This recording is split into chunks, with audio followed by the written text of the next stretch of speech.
Bagi saya sebagai anak muda, saya melihat isu konflik kepentingan dalam pandemi COVID-19 ya itu apa ya, bisa dibilang bahasa-bahasa bullshit memanfaatkan pandemi COVID-19 gitu.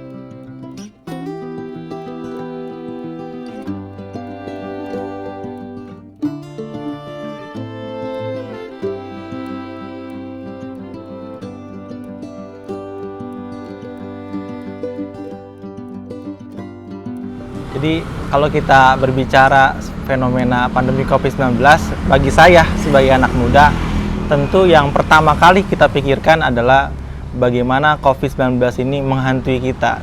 Tapi di sisi lain, menghantuinya itu dalam segi rebahannya gitu.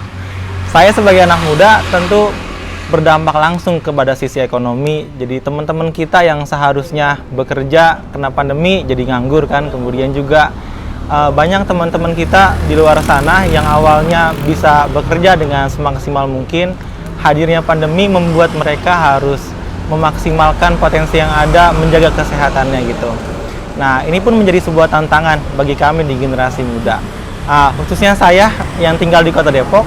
Kalau abang-abang, empok yang boleh tahu bahwa Kota Depok adalah kota yang pertama kali terkena virus corona.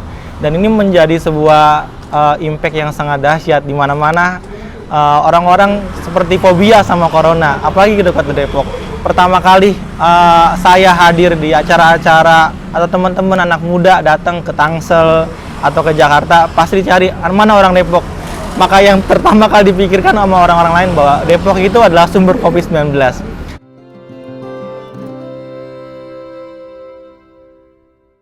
Kalau kita melihat sebuah kerumunan di saat pandemi COVID-19 ini kan serba salah ya.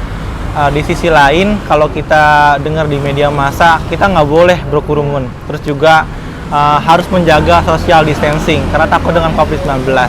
Tapi dalam sudut pandang lain, kita sebagai anak muda kan terus harus bergerak gitu.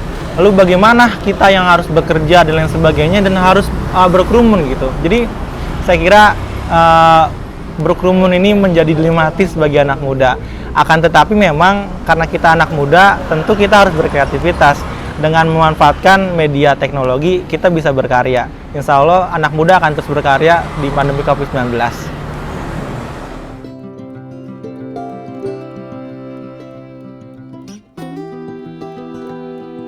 Bagi saya, di masa pandemi corona seperti saat ini, boleh atau tidaknya kita nongkrong di warung kopi itu kembali lagi terhadap perspektif individu masing-masing. Tapi kalau bagi saya pribadi, nongkrong di kedai kopi seperti ini itu seharusnya tetap diperbolehkan dengan protokol-protokol COVID yang tetap dijalankan. Contoh misalkan setiap kedai kopi di pintu masuk atau di barnya menyediakan hand sanitizer ataupun bangku yang berjarak antar pelanggan yang lain.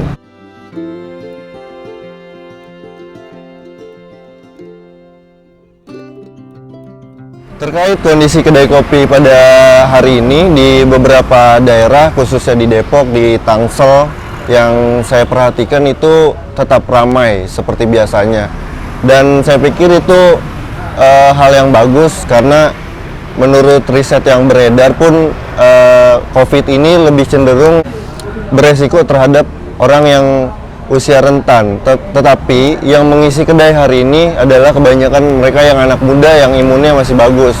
Dan saya pikir kedai memang harus tetap ramai karena di pandemi seperti ini perputaran ekonomi harus tetap berjalan gitu, seperti menurut saya.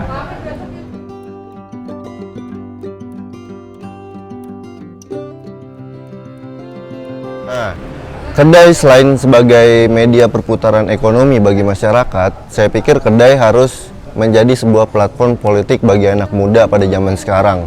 Misalnya saja pada waktu sekitar tahun 1511 di Mekah itu sedang ramai-ramainya kedai kopi yang menjadikan banyak orang-orang berdiskusi tentang politik atau persoalan-persoalan masyarakat sekitar.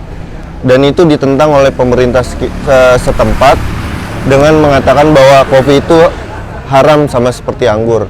Nah, saya pikir kedai kopi sekarang ini harus lebih melek lagi terhadap membuka diskusi-diskusi ruang publik terhadap persoalan-persoalan sosial dan mampu menciptakan paradigma baru.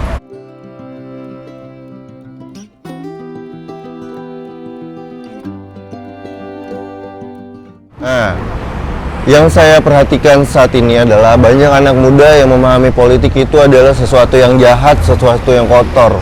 Dan itu memang tidak bisa dipersalahkan sepenuhnya, karena mereka hanya melihat persoalan politik melalui oknum-oknum politisi yang menggunakan politik demi menghalalkan segala cara untuk mencapai kepentingan pribadinya saja. Dan saya pikir teman-teman anak muda sekarang itu perlu memahami politik secara lebih luas lagi, khususnya dalam mencapai kepentingan bersama.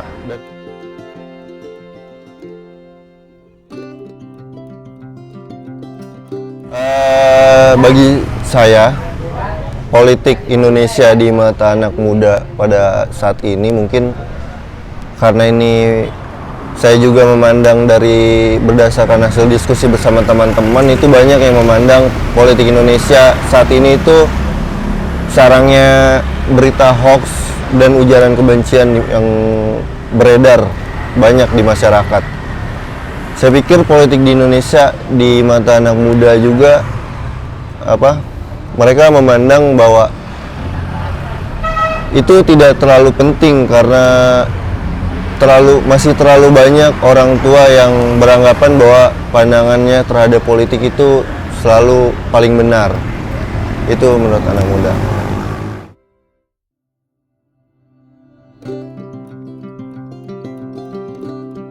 Menurut saya anak muda saat ini itu harus turut aktif di dalam politik, karena bagaimanapun setiap hidup kita tidak bisa lepas dari politik.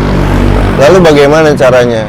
Menurut saya bagi teman-teman di mahasiswa, aktiflah berorganisasi, entah itu di BEM atau di organisasi ekstra yang ada di kampus-kampus. Itu dapat menjadi media pembelajaran politik bagi teman-teman mahasiswa. Atau sekalipun teman-teman yang tidak berkuliah bisa turut aktif serta di organisasi masyarakat, misalkan saja Karang Taruna dan Remaja Masjid. Saya pikir itu menjadi suatu media pembelajaran bagi anak-anak muda untuk lebih memahami sistem politik itu bekerja sebagaimana mestinya.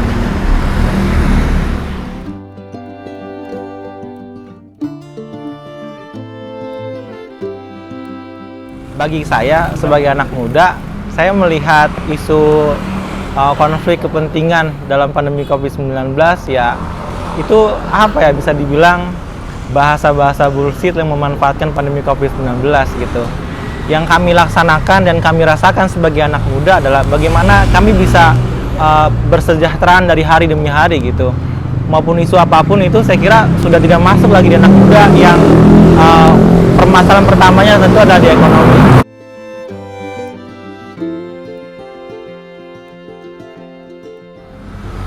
Nah, ini buat para pemerintah nih, para penentu kebijakan, anggota-anggota DPRD dan lain sebagainya, kita ini yang di bawah, khususnya anak muda yang ingin menyuarakan, masyarakat sekitar kita tuh pada bingung sebenarnya kita tuh mau dibawa kemana gitu.